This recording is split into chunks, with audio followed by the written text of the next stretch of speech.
It is hard. CSS is very hard, but if you understand some concepts, it can be very simple. So in this video, I'll break down 7 CSS concepts such as layout and the box model that are guaranteed to skyrocket your CSS skills. So this video was a ton of fun, so please make sure to subscribe and like. Just concepts. So first of all, I want to talk about animations. Then we'll talk about transitions and we'll talk about layouts later. Then maybe the box model at the end of the video. So let's talk about animations. So let's say we have a square.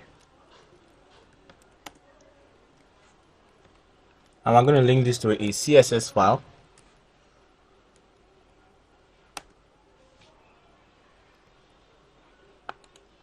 Style.css. Okay. So you have our square here. And to make a square, you can give it a width of 100 pixels, a height equal width and height, and a background one kind of annoying color, maybe red. So we see our square here. So how do we animate our square from this end of the screen to another end of the screen? How do we do that? Well, it's really simple. Each part of an animation is called a keyframe. So we define that using CSS, okay, keyframes, then we name it whatever we want. So we're going to call this move, for example now. Move. So there are two ways we could do this. We could do this the first way, which I'll show you, then the second way. So the first way is quite easy. It's two states, the beginning and the ending. So from, which is the initial state, you want to say transform, translate x, which is the x-axis. You want to translate it 1,000 pixels, or wait, you want it to be 0.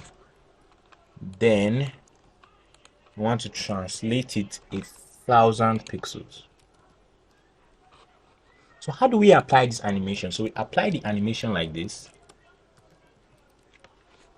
You could use the compound animation property, which has the name, duration, time function, but let's just take it stage by stage. So animation name is going to be move.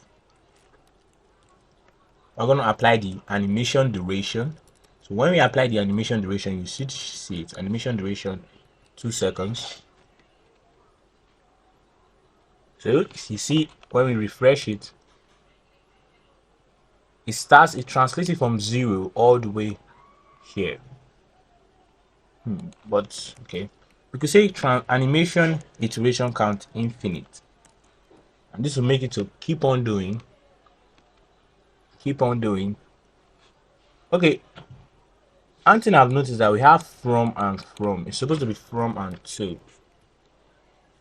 So it starts from 0 to 1,000, from 0 to 1,000, from and to, initial and final. We could make this appear only 2 times. And there's one more property I want to teach you is the animation. The animation delay is quite self-explanatory. To give a delay, so time function is how we should carry it out. So for example, now if we say linear, save this, the speed is going to be constant. But if we say something like ease in out, you see it's not constant. It's fast at the beginning, slow at the end. Fast at the beginning, slow at the end. So another way of doing animations is by using percentages. 0% will be obviously the beginning, right? Why 100% will be the ending. So you see it still does the same thing, but this one is way more flexible. Before we get to 100%, we could say 50%.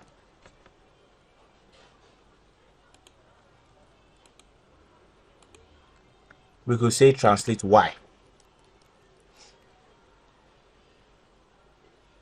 So it goes like this. This is a funny looking animation. Maybe we could scale it.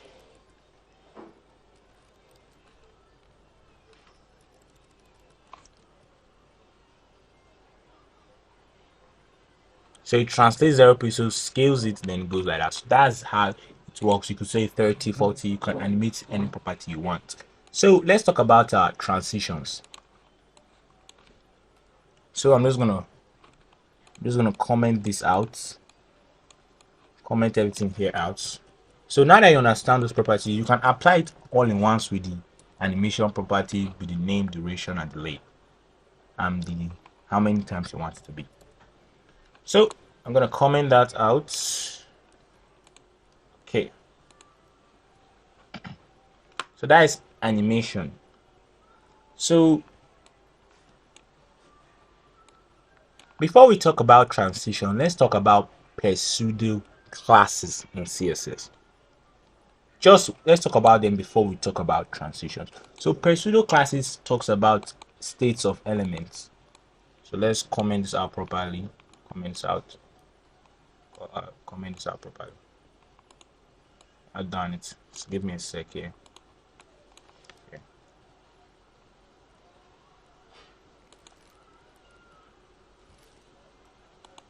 So pseudo element talks about states of an element. So for example, now you could say square hover. We give the hover. We could say transform scale to. So okay, sorry. Transform scale to, and this will only apply when we hover. So this is what we call a pseudo class. We could say something like focus. Focus doesn't work on the square because focus works on elements like an input that you can actually focus on. We have another one called active. So active is kind of when you click on something, it becomes active. So let's try that on our inputs.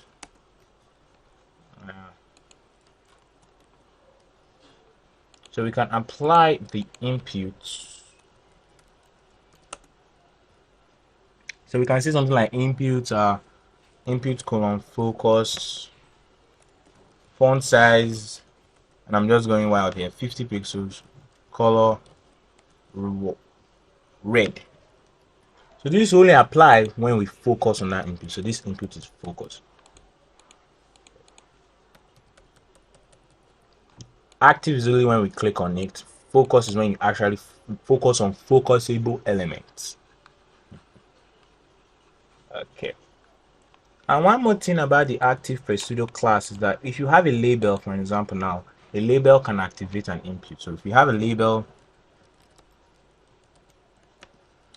for BTN, for example, now say my label.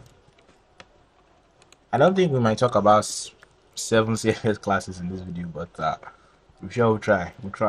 So my BTN ID BTN. So if we come to the button, we could say something like button colon active. Button column active. What can we do here? So we could say something like button column active padding 50 pixels. Oh no, let's not say padding. We'll talk about that later. So let's just say button column active color red. So when we click it, and also when we click the label too, so the label also makes the color red. Oh wait. Let's move this up. Let's move the button up.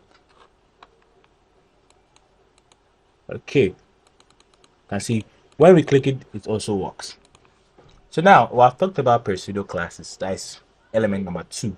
The reason why I want to talk about pseudo classes so that we can talk about transitions. So notice when I hover, sorry, let's change to hover. When I hover on top of this, it just happens instantaneously. So what if I wanted that to happen within a time? So within a time interval. So we could say transition all 2 seconds. This could be specific, or this could be only the transform property.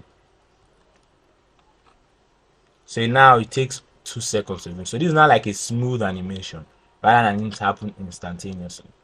That's what transition is. It transitions it between states. So from the normal square state to the hover state, we can make the properties appear within over a time interval. This could be all. We could do some certain things. We could change the background here to green. So it's going to transition from here to here. See See how it turns to green. But if we remove the transition, it just happens instantaneously. Okay. And the same is true, chef. It doesn't only work on hover. It can work on other. So you can see here, and here. So everything is being transitioned. So that's the third CSS concept that I've talked about. Let's talk about the fourth, which is border. So there's something called the box model, and what this box model states that it's like a law. The box model law states that every element is inside a box, and outside that box, the space outside that box is margin, the space inside the box is padding, and what separates it is a border. So let's start. So first of all, we start with the border property. Okay. Let's remove our background. Instead, let's give it a border. And the way we give a border, you might be familiar with this. This is the thickness, the style, and the color. So we have our border. Nice. But let's remove this first. This is not what we're talking about. So we have that. Doesn't transition. So we could have some content inside here, like some lorem ipsum. Can see that it's overflowing. So a nice trick here is that we could say height auto, and the height will automatically adjust to the content that is inside it. Nice. So what we could do here is that you can see how the text is cramped inside here. And what did we say? The space inside the border is the padding. We said this is the thickness, this is the style. This could be dotted again. Can see it's dotted. This could be dashed, and you can see that it has this dashed line. But solid is what you normally go for, and so we have that nice border. We could give it a padding 20 pixels and a margin of 20 pixels. See, margins the space here, padding the space here, and this is actually pretty useful. I'm going to give you a real life application of this box model stuff now. For styling a button, what do you think would give it? Padding or margin? Okay, margin. Sorry, padding. That's what we'll give it to. 10 pixels, 20 pixels, for example. Okay, you can see our button is there. We want to remove the border and give it a background color of red and a color of white. Text transform, capitalize, cursor of pointer, border radius 20 pixels. See, it helped us to style this button properly. Could have not have styled this without the box model. The box model is super cool. So let's move on with so I've talked about CSS concept number 4. So we want to go to the fifth CSS concept. And the fifth CSS concept that we're going to be talking about is layouts. So let's start with layouts. Okay, so this is our square div now. Let's just say we want to have multiple square divs.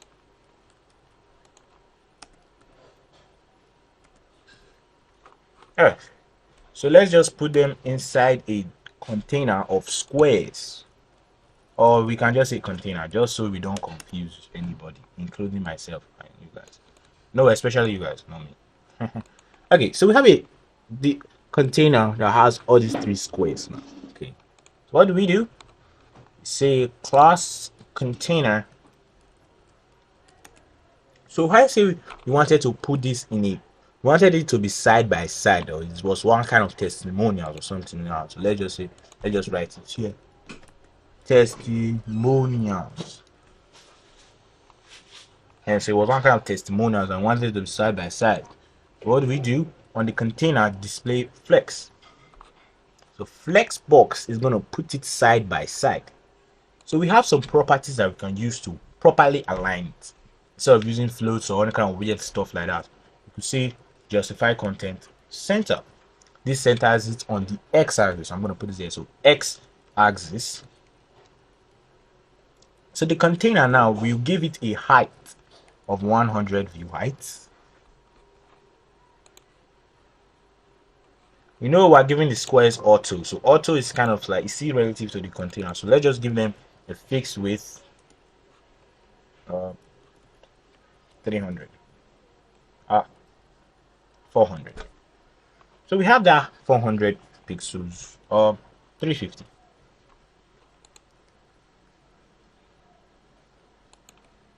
Is nice. So what we can do now, we make sure that the container is taking the full height of the viewport. And what we can do is that we can use align item center to center it. So that's going to center it on this axis. So it's in the dead center of our screen.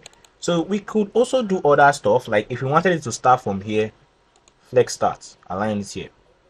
If we wanted to align it here, flex end, align it there. Comment that out. If we wanted to align it from the top, we'll just say the same thing, flex start, flex end. But personally, I will go with center. And justify content.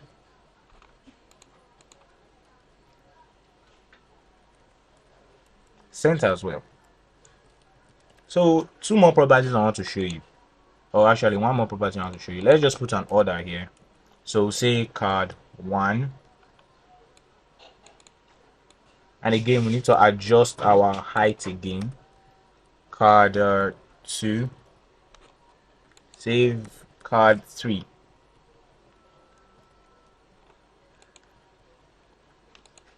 So let's make this 450 now, or something like that. It's because of the margin that is actually casting that is affecting it. So let's say we wanted to swap this, put card 3 here. You will go to the HTML and do that. That is fine. But when you do like a cookie, like in the CSS way, you could say flex direction. You could say row reverse. That's going to swap it and make card 3 there. By default is row. And if you want it to be normal, like for a responsive people, we change it to colon. So there's also colon reverse, which also swaps it.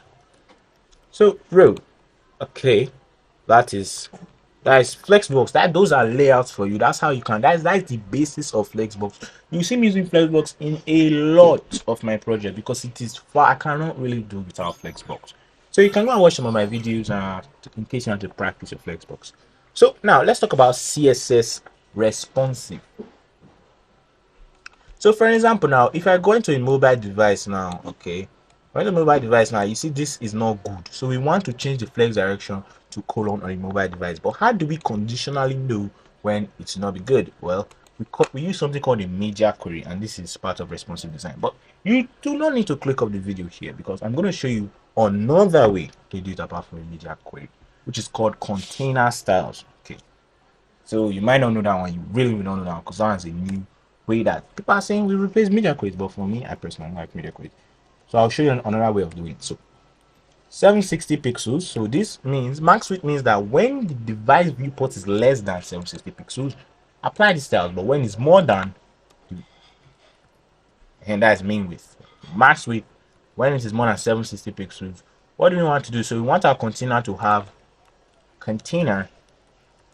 We say flex direction colon. So you can see it's colon here, but when we come here, bam. So that's how you conditionally apply. So, but we can also do more things. You can see that here it's up this guy is going into it, so we can adjust it a little bit. So how do we adjust that? We'll come to the squares. Let's give them a width of 300 pixels. Okay, that looks better. But on desktop they have 100 pixel width. Those are conditional styles for you. So let's check out container query styles. So I'm going to check out that here.